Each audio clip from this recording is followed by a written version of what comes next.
Hey, it's me, Nalthazar, and welcome to another Magic Puzzle Quest video. In today's video, I'm going to be going over which monocolored Planeswalkers I think you should have in your collection. So, let's get into it.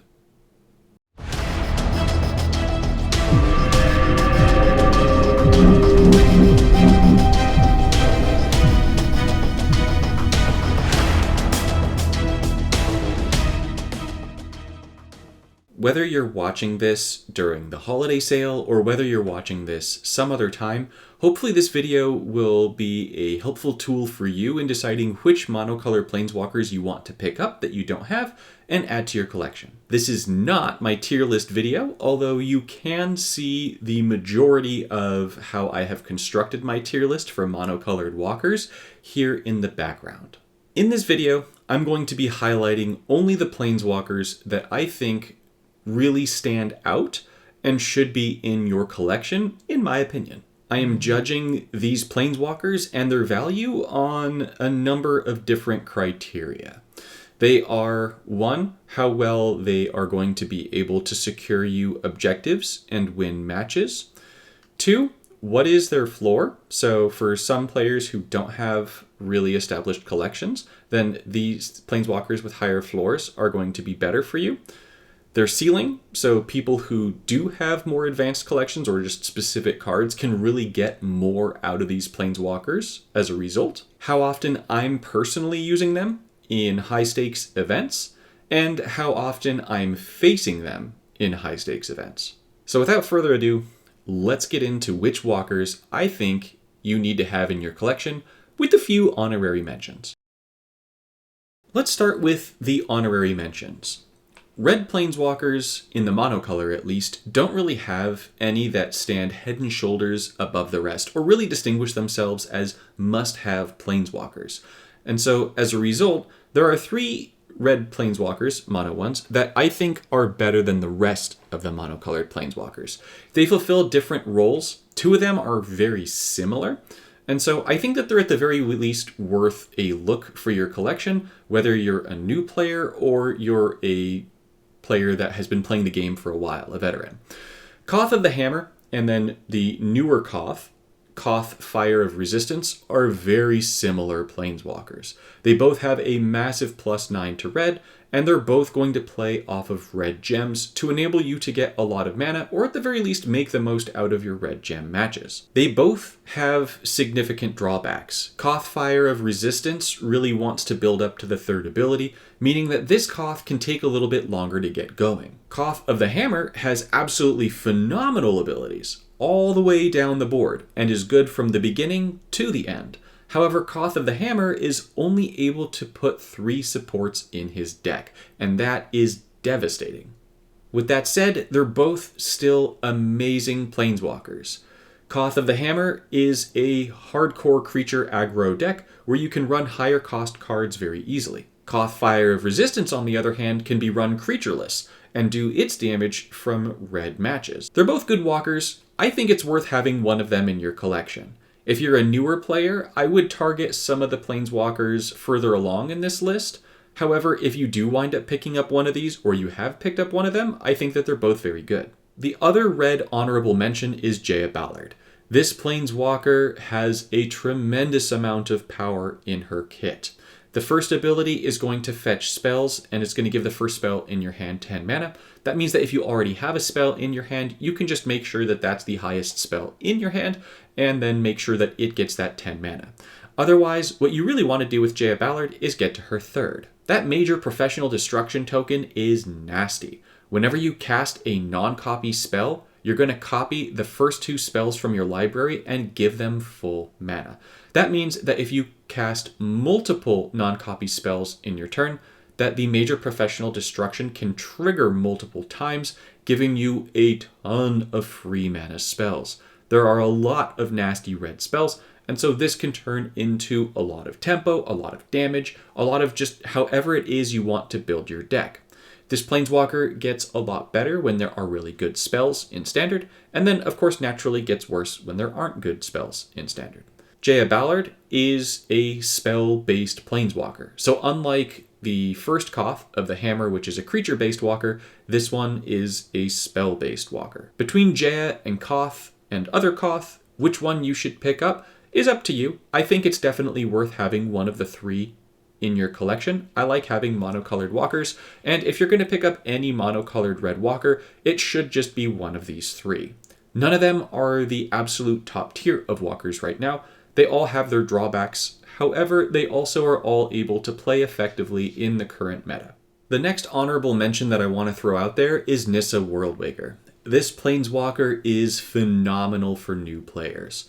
Nissa Worldwaker is going to be creating haste forest tokens with her first ability and converting gems to green. 9 is a bit high for the first cost. However, you're going to wind up getting some of that loyalty back, hopefully, by using that ability. Furthermore, with this Planeswalker, because of how the kit works, you're going to want to have converters in your deck anyways. Green tends to have a lot of converters spread throughout the different rarities, and so you should be able to make a lot out of her abilities. The first ability, like I mentioned, is going to make these forest elemental lands with haste. However, not only is that going to give you some tempo and some creature presence on the board, and haste to be able to just immediately attack your opponent, but it's also going to cause your opponent's removal to periodically target that, so they aren't targeting your juicier cards. The second ability is going to draw you cards, which is a definite weakness in green, especially with newer collections, and so that's going to help you fill up your hand, and not only that, but between the Awaken and the Worldwake token, you're going to be able to get some more forest tokens down, potentially, and you're going to be able to boost them with landfalls from the Worldwake token. Finally, the third ability can help you end a game by making leader tokens for elementals. Those leader tokens are just going to eat up the forest tokens and, for all intents and purposes, double their base power. And so they're going to be able to get some other effects based on the number that you have. But with that said, Nissa Worldwaker is a phenomenal Planeswalker for new players. This is a Planeswalker with a really, really high floor. However, her ceiling is not all that much higher than her floor right now, and so that's why she isn't a top-tier Planeswalker. However, it does make her a very valuable Planeswalker to have for newer players to achieve objectives and win in events. My last honorable mention Planeswalker is Liliana of the Dark Realms. I think that this Planeswalker could very well wind up becoming an S-tier Planeswalker for me in the future. I'm sure that she is for some of you. The amount of mana that this Planeswalker can generate is scary. Like, it's absolutely terrifying. Her first ability is going to put cards into your graveyard, and it's going to potentially convert gems to black. Her passive is going to just passively give you a ton of mana based on the number of black gems on the board if you have 2 or more creatures in your graveyard. Her second ability can serve as very decently costed removal. However, it doesn't always work because it's based on the number of black gems on the board. And the third ability is going to be able to permanently increase your black mana bonus, and as you get further into the match and your black mana bonus increases to 12 or more, it's going to destroy all opposing cards on every activation. It will not destroy vanguards, as it doesn't specify that, but it does destroy all other opposing cards. This thing can be a juggernaut. It can put in a lot of work for you. With that said, the ceiling of this Planeswalker is massive, but the floor is not that high to me. Especially as we look at the standard meta that we have right now, there just aren't that many decks that could run Liliana of the Dark Realms that I would use her over some of the other stronger graveyard-themed Planeswalkers that we have in the game right now. Things like Dakon and Grist. With that said, with the right cards, I could see this Planeswalker jumping to the top. The amount of mana that she gains is just that good. And the abilities are all good as well. I just don't feel like she is currently the best fit, as she doesn't also generate cards for you in addition to what it is she does. This brings me to the top 5 monocolored Planeswalkers that I think everyone should at some point have in their collection. Coming in at number 5 for me is Archangel Elspeth. This is a newer Planeswalker. I do not believe that she is going to be on sale in the 2024 holiday sale. However, her abilities are just phenomenal. She is going to be able to destroy cards from your library, filling up your graveyard, and then give you creatures back from your graveyard to your hand with full mana. This is a fantastic ability for making sure that you reach cast objectives for creatures, because you're just going to get creatures, you're going to put them in your hand, you're going to give them enough mana that you'll probably be able to cast them that turn, maybe the next turn if you're running really high rollers, but it's also got a very reasonable cost of 6 loyalty. Destroying the top 4 cards of your library isn't massive, however, it is enough that you will wind up getting creatures very often. The second ability is mediocre. You can give a creature of yours lifelink just to help keep you in the battle, and since white has so many ways of generating loyalty, it's not too far of a stretch to think that you'll wind up using this ability from time to time. 10 loyalty is okay. The ability is not exceptional. You're really looking at Elspeth for her first and her third. Her third ability is really a game changer by destroying all creatures. It's going to provide so much opportunity for pushing the board into your favor as you need it, because you're destroying all creatures, yours and your opponent's, but you're getting the first creature with the greatest mana value back from your graveyard to the battlefield and giving it shield counter 3. Shield counter does not protect your creatures from your own destroy effects, so if you trigger Heaven Army over and over again, it will continually destroy that creature that you've given the shield counter to. However, wiping everything from the board and then getting one of your creatures back and more powerful is a phenomenal ability. Part of why I have Elspeth in my top 5 is that Elspeth is phenomenal not only for cast objectives, but also for destroy objectives. And I happen to find destroy objectives to be some of the most annoying or frustrating objectives in the game, and Elspeth makes really short work of that. Destroying all creatures with her third is also going to enable you to slow your own tempo in very high stakes matches where you need to make sure that you're reaching objectives, and so it can slow you down a little bit in the event that your deck speeds up a little bit too quickly. Her passive isn't really anything to write home about. It just makes it so that when a creature leaves your graveyard to your hand, it's going to become an angel, and it's going to gain flying and vigilance. That means that every time you use your first or Heaven Army and the creatures come back, then they're going to come back as angels with flying and vigilance. I find myself using Archangel Elspeth a lot in high stakes events. However, she's not a training grounds hero. Elspeth really shines when you're playing against powerful opponents with powerful decks. She excels when matches are longer and the opponents are scarier. For this reason, I have her at number 5, but I think that she's a Planeswalker worth having because there will definitely be events where you will want to have this Planeswalker in your arsenal to reach some objectives easier and just to make some events easier. Coming in at number 4 is Teferi Chronoclast. This is the Puzzle Masters Teferi, and this dude is the image of evil, or control, whichever one you want to think of. This Planeswalker has the nastiest control of any Planeswalker in the game. I think that this is quite possibly the most hated Planeswalker in the game because of the way that the blue improved gems work.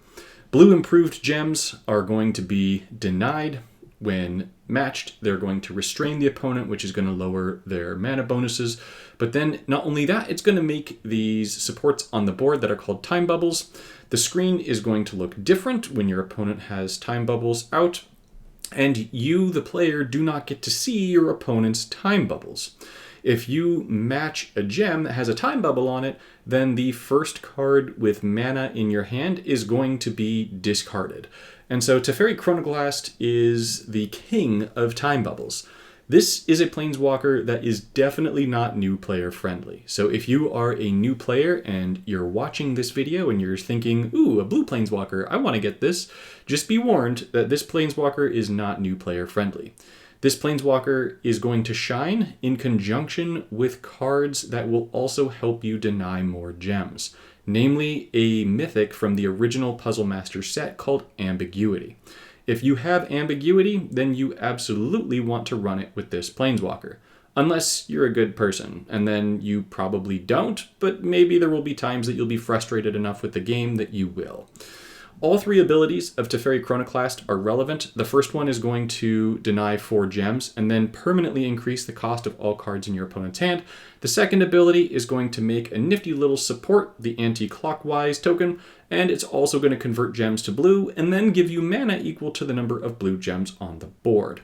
The nifty little support is going to make it so that when your opponent makes a non-blue match by swap, you're going to restrain them. And then finally, the third ability is going to make each player discard all cards with mana from their hand, and then you're going to draw cards and deny gems and restrain times equal to the number of cards discarded this way. So basically, if your opponent has a whole handful of mana and you don't have enough time bubbles down, you can just go ahead, use the third ability back to turn 0, and just completely get rid of their hand. But with that said, they don't draw a card because they don't draw the cards, you draw the cards. So you just sort of wipe out their hand. That said, Teferi doesn't really have good ways of generating cards, which is something that I like to have in a Planeswalker. And so in order for Teferi Chronoclast to be good, not only do you need things like ambiguity, but you're going to need things that generate cards in your deck as well. Teferi Chronoclast has fantastic mana bonuses, however, a terrible health pool at 92. The final thing to note about Teferi Chronoclast is that he has a passive that makes it so that every time your opponent casts a card, it's going to deny a gem unless that card is blue, and then you're going to gain mana. So Teferi is kind of the anti-fun Planeswalker. If your opponent's playing heavy conversion, Teferi just sort of gets rid of everything that they are giving mana to.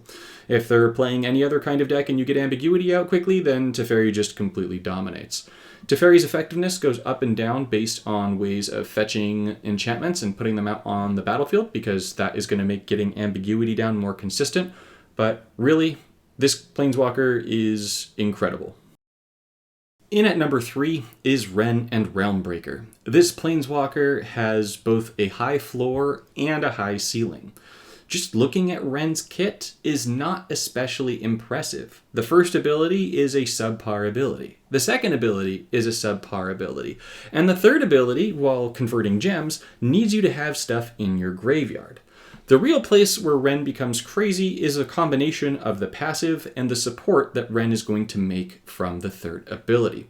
Wrenn's passive makes it so that anytime you make a match by swap of any color that's not green, you're going to convert 2 gems to the most present color on the board and increase your mana bonus of that color by 1 until end of turn. That means that with Wrenn, you're typically trying to make matches that aren't green. So you're going to be trying to effectively match your opponent's colors. Ideally, they aren't playing green as well. And then by matching their colors, you're going to wind up converting other gems on the board to the most common colored gem, meaning that you will trigger a lot more cascades from this than you will by just matching green gems, for the most part. So this generates a ridiculous amount of mana. It is insane how much mana Wrenn and Realmbreaker is able to get just from the passive. And with that, Wrenn is able to run off to the races. Wrenn is able to play really high mana cost cards. And then with the third, you have an absolute game ender of an ability. The third creates rich soil tokens, which are going to make it so that when you make a match by swap, you're going to return the first creature or support with that match's colors from your graveyard to play, and then you're going to reinforce it if it's a creature equal to the number of lands you control, including their reinforcements. If it's a Vanguard, it's not reinforced. If it's a support, then I believe it gains extra shields. But the way that this Planeswalker works is, let's say that you use Gather the Pack, you throw something in your graveyard, everyone has Gather the Pack, then you run other land things in your deck, and then finally you have the third ability go off, you get the rich soil tokens, you're going to get to that third ability really easy because the passive is going to convert extra gems, which is going to get you extra loyalty, and then you bring back some kind of critter from your graveyard, it's going to get massive reinforcements, and then you're just going to smack your opponent. There are uncommons that I'm easily able to get into the low hundreds with just a single green swap, and then at higher levels you can be kind of crafty and run a single card of a non-green color, and it's going to be a multicolored card, obviously, because it's going to go in Wrenn. And then you make sure that you match by swap the color of the card that it is a solitary color of. So let's say that that card is Atraxa, and Atraxa is the only white card that you have in your deck. Then you make sure that you make a white swap, and then boom, you get Atraxa back from the graveyard with a ridiculous amount of reinforcements. The floor is really high on this Planeswalker because all you need is Gather the Pack for this thing to be an absolute powerhouse with any even mediocre power toughness green creature, which there are a lot of. And the ceiling is also massive because if you have the power cards, things like Galta or Tempt with Discovery, then you're just going to be able to make a mockery out of the game by playing all these really high mana cost cards and overwhelming your opponent. Because you're able to play so many cards, you're able to hit a lot of objectives by playing all the things that you need to play, and so long as you're running things that are going to give you extra cards, this Planeswalker is going to be bonkers. It is absolutely worthy of being an S-tier Planeswalker. Coming in at number 2 is Ajani Invigorate Leadership. This Planeswalker actually got nerfed, and it is still an amazing Planeswalker. This Planeswalker is not number 2 for me personally, but I think for the wider community, the second place absolutely fits. Ajani Invigorate Leadership, I think, has the highest floor of any Planeswalker in the game except potentially Dakon. There were games when this Planeswalker first came out that I was able to win while playing 0 cards. I did it on stream. This Planeswalker is just that powerful. At the end of each of your turns, if you're at full life, you're going to create a 1/1 creature token. All 3 of Ajani Invigorate's Leadership's abilities are going to revolve around enlisting gems, which is going to be the White Puzzle Master's Improved gem. When those gems are matched, the player matching them gains life. Then you've got the creature buffs. So the first ability is going to give your creatures lifelink, the second ability is going to give your creatures double strike, and the third ability is going to give them prevent damage. All 3 abilities have tremendously low loyalty costs. They're going to put little supports down on the battlefield, and they're just going to empower really any deck that you want to make. Ajani Invigorate Leadership also gains just a ridiculous amount of life between the Enlist gems and some of the abilities giving you life as well. And so this results in a Planeswalker with staying power that is greater than just about any other Planeswalkers in the game, if not just the singular highest staying power in the game. Ajani Invigorate Leadership has a massive 130 health as well, and truly exceptional mana bonuses with a +7 to white and then +3 to both blue and green. Everything about Ajani is just easy mode in terms of playing. The ceiling for me of Ajani Invigorate Leadership is probably the lowest of any of the Planeswalkers in the S tier. However, because the floor is so low, this thing just puts in incredible amounts of work. It's a very consistent Planeswalker, and if you're newer to the game, this is probably the best first Planeswalker that you can get.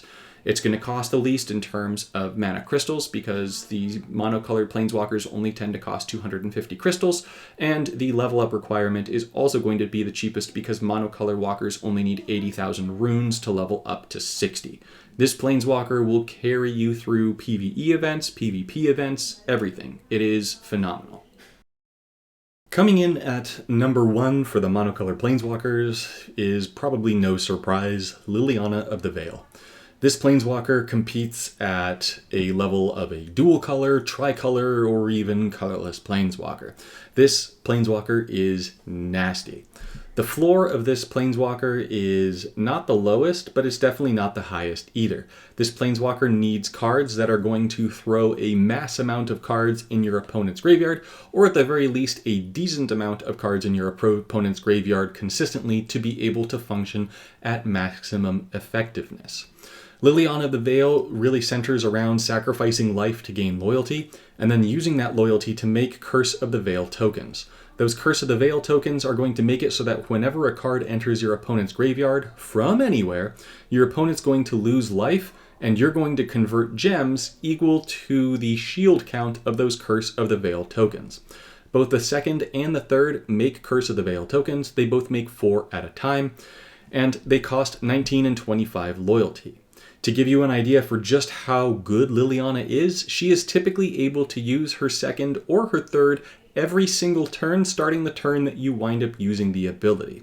Not only do they make those Curse of the Veil tokens, but the third ability is going to destroy up to 4 opposing cards with the greatest mana values, and then they're going to discard the card with the greatest mana value from their hand. So you're going to destroy up to 5 things, which is going to trigger that conversion up to 5 times. There are a lot of cards in this game that either are going to discard cards from your opponent's hand frequently, that are going to destroy things from their library, that are going to destroy things from play, and Liliana absolutely runs away with that.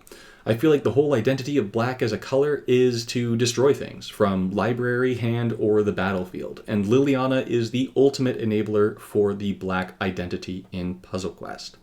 Liliana also has a passive that's going to make it so that whenever a card enters your opponent's graveyard, you're going to lose 3 life to gain 3 loyalty. Unfortunately, this can only trigger once per turn. However, it can trigger both on your turn and your opponent's turn, meaning that if you have ways of making it so that your opponent is going to lose cards from their library both on your turn and your opponent's turn, you're gaining 6 loyalty per turn. Liliana of the Veil doesn't even really care about that life loss because she winds up destroying her opponents. However, you can offset that with some life gain if you want. Liliana's ceiling is very high because she is absolutely able to obliterate your opponents. Honestly, of all of the monocolor walkers on this list, Liliana of the Veil is probably the planeswalker that I fear facing the most. It's pretty close. It's like a 1A, 1B with Teferi Chronoclast, but this one has the highest likelihood, I feel, of winning because that second and third ability making those Curse of the Veil tokens is just that deadly. This is a planeswalker that if you have any of the cards that are going to consistently throw things into your opponent's graveyard, that you absolutely need in your collection. This planeswalker is disgusting. That wraps up my list of which planeswalkers I think you should be targeting this holiday season and beyond for monocolor planeswalkers. Monocolor planeswalkers have the benefit, as I mentioned a little bit earlier, of being the cheapest planeswalkers both to acquire and to level up, so they represent some really good starting points for players' collections.